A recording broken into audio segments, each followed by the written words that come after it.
الحمد لله وكفى وسلام على عباده الذين اصطفى أما بعد أعوذ بالله من الشيطان الرجيم بسم الله الرحمن الرحيم ليس عليكم جناح أن تبتغوا فضلا من ربكم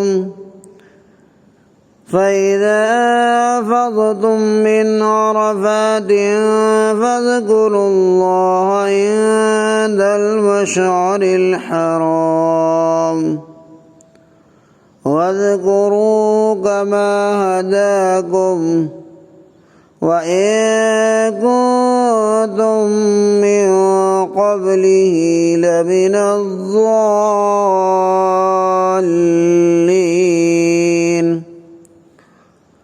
تم پر حج کے موقع سے اپنے رب کی روزی تلاش کرنے میں کوئی مضائقہ نہیں۔ پھر جب تم عرفات سے واپس لوٹو تو مشعر حرام کے پاس اللہ کا ذکر کیا کرو، اور ذکر بھی اس طرح کرو جس طرح اللہ نے بتایا ہے، اور یقیناً اس سے پہلے تم اس سلسلے میں صحیح راستے سے ہٹے ہوئے تھے۔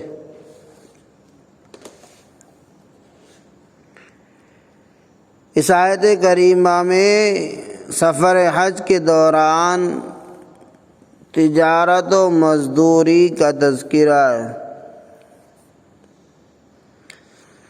لَيْسَ عَلَيْكُمْ جُنَاحٌ أَن تَبْتَغُوا فَضْلًا مِّن رَّبِّكُمْ۔ ایک صاحب حضرت عبداللہ بن عمر رضی اللہ تعالیٰ عنہ کے پاس آئے اور یہ سوال کیا کہ ہمارا پیشہ پہلے سے یہ ہے کہ ہم اونٹ کرائے پر چلاتے ہیں۔ کچھ لوگ ہمارے اونٹ حج کے لیے کرائے پر لے جاتے ہیں، ہم ان کے ساتھ جاتے ہیں اور حج بھی کرتے ہیں، تو اس طرح روزی کمانے کے ساتھ کہ ہمارا حج ہوگا؟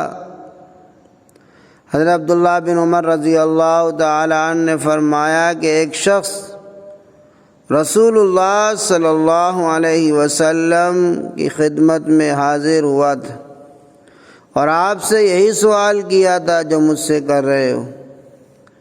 حضرت صلی اللہ علیہ وسلم نے اس شخص کو اس وقت کوئی جواب نہ دیا یہاں تک کہ یہ حکم نازل ہو گیا۔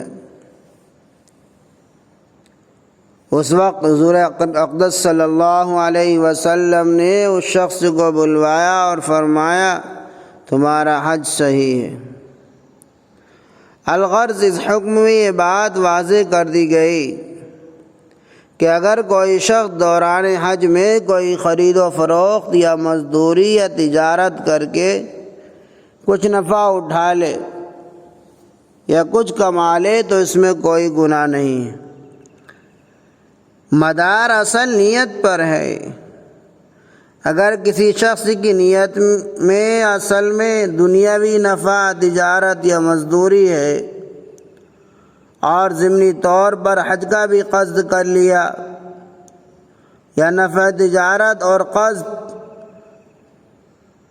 حج دونوں مساوی صورت میں ہیں تو یہ اخلاص کے خلاف ہے، حج کا ثواب اس سے کم ہو جائے گا۔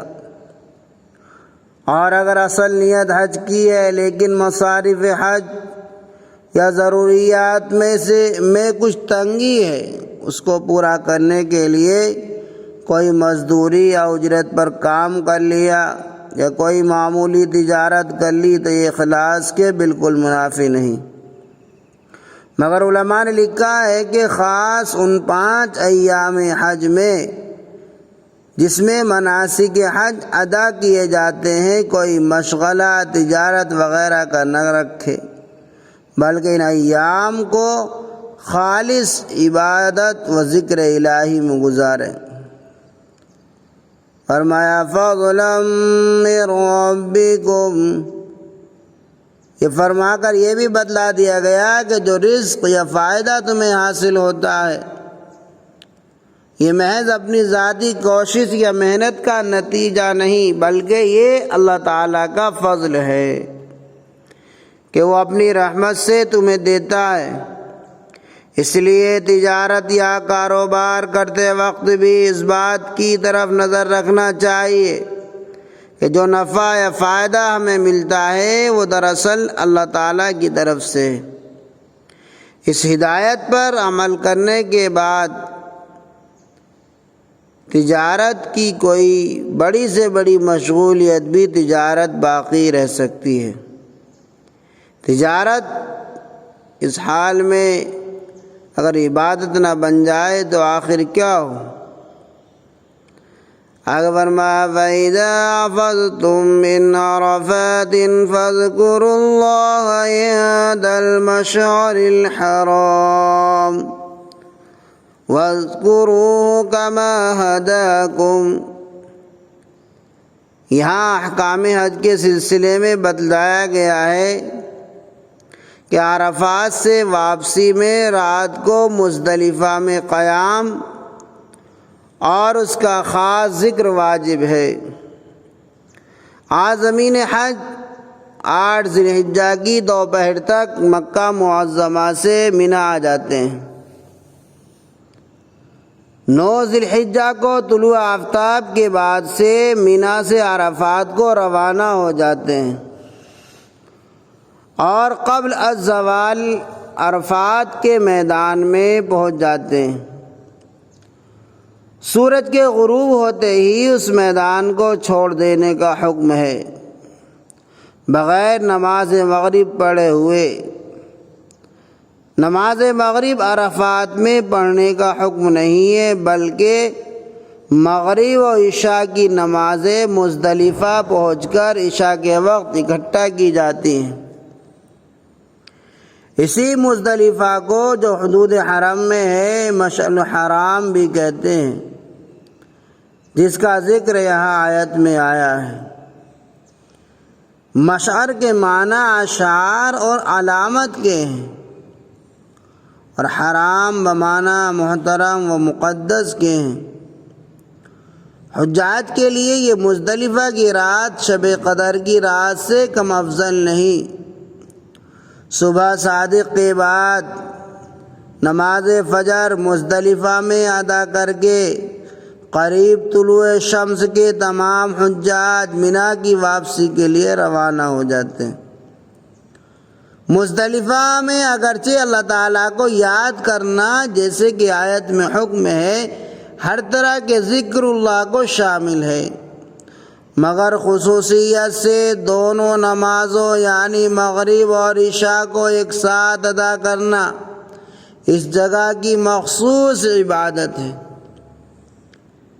محترم سامعین، مفسرین نے لکھا ہے کہ آیت میں وَاذْكُرُوهُ كَمَا هَدَاكُمْ کہ اللہ تعالیٰ نے اپنی یاد اور ذکر کے لیے جو طریقہ بتلایا ہے اسی طرح اس کو یاد کرو، یعنی اپنی رائے اور قیاس کو دخل نہ دو۔ مثلا رائے اور قیاس کا مقتضا تو یہ تھا کہ مغرب کی نماز مغرب کے وقت میں پڑھی جائے اور عشاء کی نماز عشاء کے وقت میں، لیکن اس روز اس مقام پر حق تعالیٰ کا یہی حکم ہے اور یہی پسند ہے کہ مغرب کی نماز مؤخر کی جائے اور عشاء کے ساتھ مغرب کو ادا کیا جائے۔ آگے فرمایا وَإِن كُنتُم مِّن قَبْلِهِ لَمِنَ الظَّالِمِينَ بے شک اس سے پہلے تم ناواقف تھے۔ یہ بات کہہ کر قرآن کریم نے یہ بھی واضح کر دیا کہ جب تک اللہ تعالیٰ کی دی ہوئی روشنی اور ہدایت سے کام نہ لے، اس کی بھیجی ہوئی وحی کو مشعل راہ نہ بنائے اور اس کی نازل کی ہوئی تعلیم کو بنیاد عمل نہ ٹھہرائے اور اس کے لیے نبی کریم صلی اللہ علیہ وسلم کے بتائے ہوئے طریقے کو نہ اپنائے وہ ناواقف اور بھٹکتا ہی رہے گا۔ دعا کیجیے کہ اللہ تعالی ہمیں دنیا و آخرت کے منافع سے مالا مال فرمائے، دنیا میں عزت و سرخ روئی نصیب فرمائے اور آخرت میں بھی کامیابی نصیب فرمائے۔